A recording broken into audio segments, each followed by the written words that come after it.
Awal tahun 2019, dunia yang kita kenal tiba-tiba berubah. Sebuah virus kecil, tak kasat mata, menyebar begitu cepat, menembus batas negara, menembus dinding rumah, menembus hati manusia. Kota-kota besar, biasanya yang penuh tawa dan hiruk-pikuk, kini sunyi. Ketakutan dan harapan bertarung di setiap sudut dunia.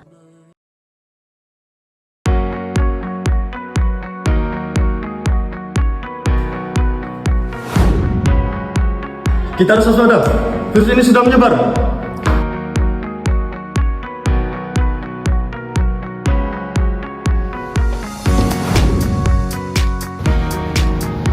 Bahaya sekali situasi ini. Virus corona sudah masuk di Indonesia.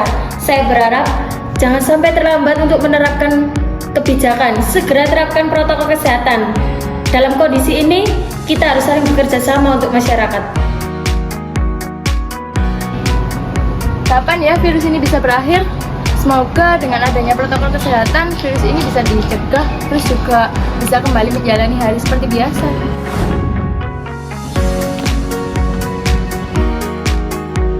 Assalamualaikum warahmatullahi wabarakatuh. Anak-anakku dan saudara-saudariku yang dirahmati Allah, sholat adalah ibadah yang paling penting. Tapi di saat pandemi ini, kita harus tetap menjaga kesehatan agar ibadah kita tetap lancar, khusyuk, dan aman. Hari ini Umi ingin berbagi tentang tata cara protokol kesehatan saat kita sholat, terutama berjamaah di dalam masjid. Yang pertama, pastikan kita dalam keadaan sehat. Kalau saudara dan saudariku merasa kurang enak badan, pastikan beribadah di rumah terlebih dahulu. Yang kedua, pastikan kita menggunakan masker dengan benar, menutupi hidung dan mulut, jangan sampai dilepas ya, walaupun kita dalam keadaan ibadah dan di luar ruangan. Ketiga, menggunakan perlengkapan pribadi seperti sajadah, mukena, dan hindari peralatan yang disediakan untuk umum. Lalu yang keempat, kita harus menjaga jarak 1 meter. Jaga kesehatan merupakan kewajiban bagi kita sendiri, tapi juga membantu untuk orang lain. Jadi kita harus menciptakan agar diri kita disiplin, aman, agar ibadah kita tetap khusyuk, aman, dan mendapatkan berkah. Wassalamualaikum warahmatullahi wabarakatuh. Halo Rosaver, kalian hari ini semoga tetap sehat dan semangat ya.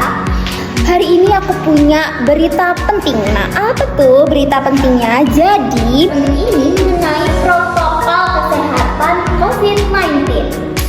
Kita tahu sendiri kalau misalnya kita sudah lama berada di COVID-19 ini kan, tapi tetap aja teman-teman kita harus menjaga protokol itu biar kita tetap saling terjaga dan tetap bersama. Nah, apa aja sih protokol kesehatan itu? Yang pertama ada kita tetap harus memakai masker nih teman-teman, tetap pakai masker dimanapun kalian berada. Lalu yang kedua, jangan lupa kalian harus jaga jarak aman sama orang-orang sekitar kalian minimal 1 meter. Lalu yang terakhir, kalian juga harus cuci tangan secara teratur setiap kalian makan atau habis melakukan aktivitas lainnya agar kita tetap balik lagi terlindungi dan terjaga.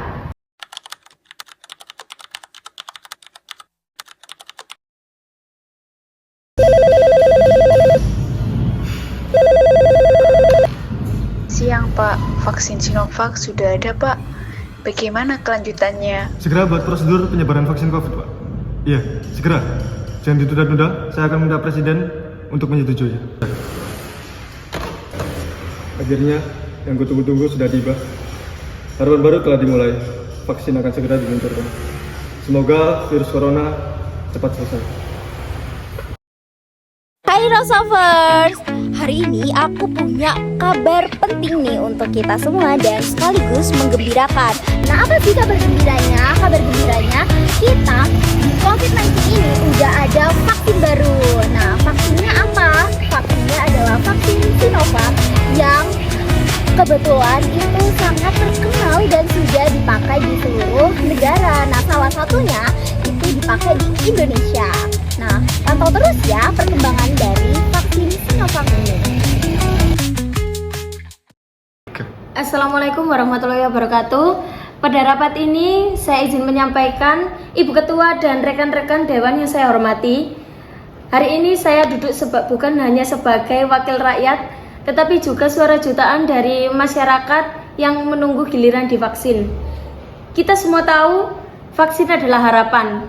Saya menjelaskan situasi ketika melakukan protokol kesehatan. Saya sudah turun ke daerah saya.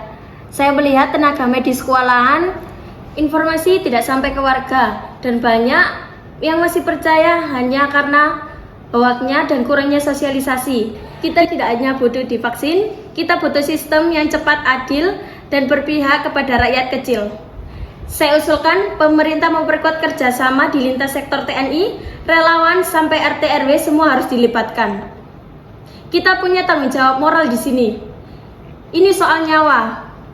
Sebab itu, segera buat sistem dan sebarkan vaksin secepat mungkin. Wassalamualaikum warahmatullahi wabarakatuh.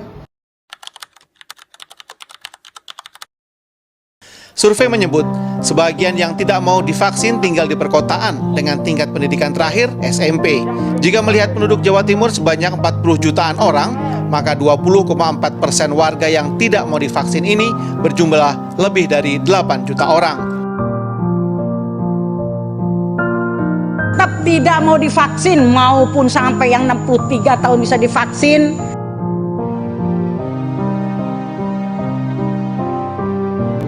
Apa? Kandungan babi? Memangnya pemerintah kafir semua? Selama ini bersabar buat patuhin protokol kesehatan, tapi kok malah ada kandungan babinya divaksin? Kurang ajar. Saya tidak setuju buat divaksin. Dan kalau dipaksa, ini kan namanya pelanggaran HAM. Saya akan sampaikan kepada ibu-ibu yang lainnya. Aduh, konten-kontenku kok sekarang banyak hujatan sih? Kenapa ya orang-orang ini banyak nge-dislike aku? Postingannya 10 juta views, tapi kenapa 8.000 orang ini nge-dislike ya? Apa karena aku membahas vaksin ya? Bagaimana ini ya? Siapa ini?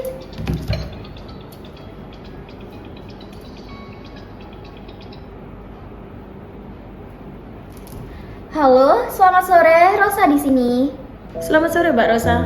Ini saya Ibu Ais, anggota DPR Komisi 9. Maaf mengganggu waktunya, jadi ke intinya saja ya Mbak. Wah, Bu Ais. Silakan Bu. Wah, kaget sekali ada anggota DPR yang menelpon saya. Begini Mbak Rosa, saya sedang giat-giatnya menyukseskan penyebaran COVID-19. Tapi di lapangan masih banyak, terutama kalangan anak muda yang takut untuk menolak divaksin. Iya Bu, saya juga lihat itu. Banyak banget yang termakan hoaks. Dan karena itu kami butuh bantuanmu. Kamu punya pengaruh yang sangat besar, terutama di kalangan anak muda. Saya berharap kamu bisa jadi jembatan antara pemerintah dan masyarakat soal pesan vaksin bisa sampai dengan cara yang mereka mengerti. Jembatan ya? Wah, berat juga Bu tanggung jawabnya. Tapi saya mengerti posisi Ibu sekarang bagaimana. Kalau begitu, saya bisa bantu Bu. Saya akan bantu sebisa saya. Dan kamu ikut juga melakukan live agar masyarakat terasa juga ikut berdiskusi. Terima kasih Mbak Rosa, kami butuh anak-anak muda seperti kamu. Semoga ini jadi langkah kecil untuk perubahan besar. Amin Bu. Kita jalan bareng-bareng demi Indonesia yang lebih sehat. Rosa segera membuat video tersebut. Dan benar, masyarakat banyak menantikannya. Diskusi ini melibatkan perwakilan masyarakat, tokoh agama, anggota DPR, dan kepala dinas kesehatan. Dan akhirnya pun diskusi terjadi.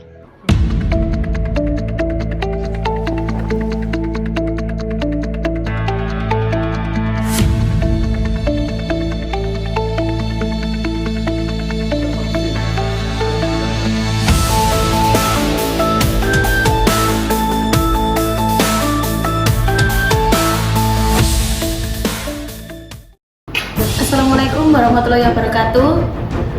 Pada rapat ini, saya ingin menyampaikan masalah terkait dengan vaksin.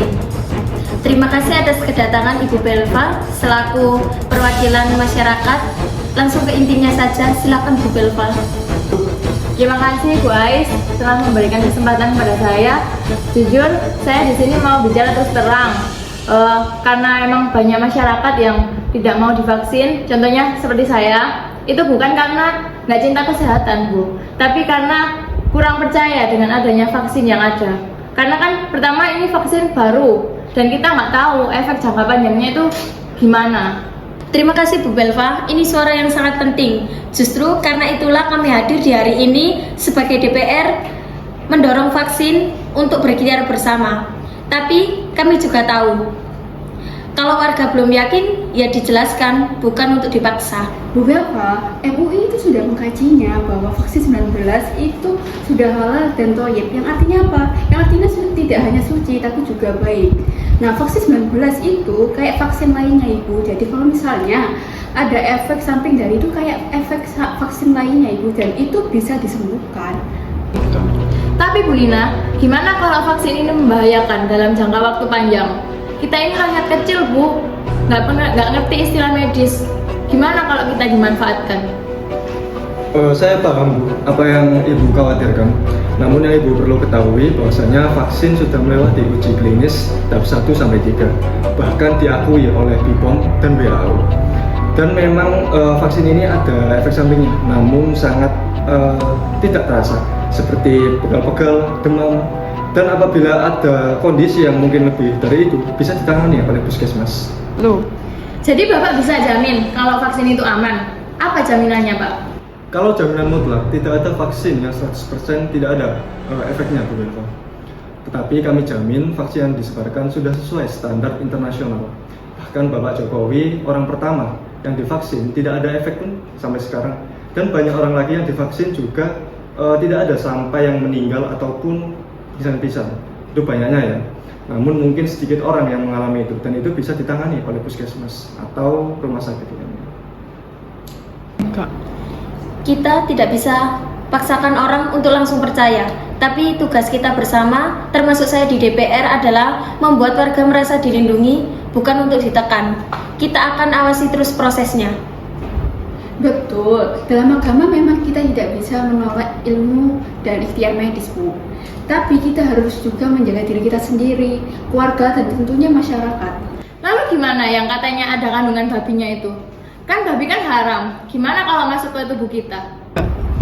Saya paham Bu Belva, banyak yang ragu mengenai vaksin yang mengandung COVID. Tapi izinkan saya bertanya nih kepada Bu Belva. Kalau misalnya nih kita sakit jantung, lalu obatnya ada kayak unsur yang sama. Nah, Ibu masih tetap teguh dalam prinsip Ibu atau menerima untuk menyelamatkan nyawa? Jadi begini Bu Belva, MUI itu sudah mengkajinya bahwa kalau misalnya vaksin digunakan dalam keadaan darurat itu halal, dan itu sifatnya istiqlal Ibu, karena sudah berubah bentuk dan sifatnya. Jadi Bu Belva, MUI itu sudah mengkajinya. Terkadang yang kita tolak itu bukan vaksinnya, tetapi pemahaman kita yang belum lengkap. Jadi mari Bu Belva, mari kita terapkan hidup sehat biar aman dan bisa ibadah sampai tua nanti. Memang ada benarnya yang dikatakan Bu Nina. Meskipun saya belum sepenuhnya yakin, tapi saya menghargai penjelasan kalian. Mungkin saya perlu waktu dan bukti nyatanya. Baiklah Bu Belva, menurut saya itu juga sudah menjadi langkah yang terbaik. Dan kami di lapangan akan terus menjelaskan, menjawab, dan mendampingi.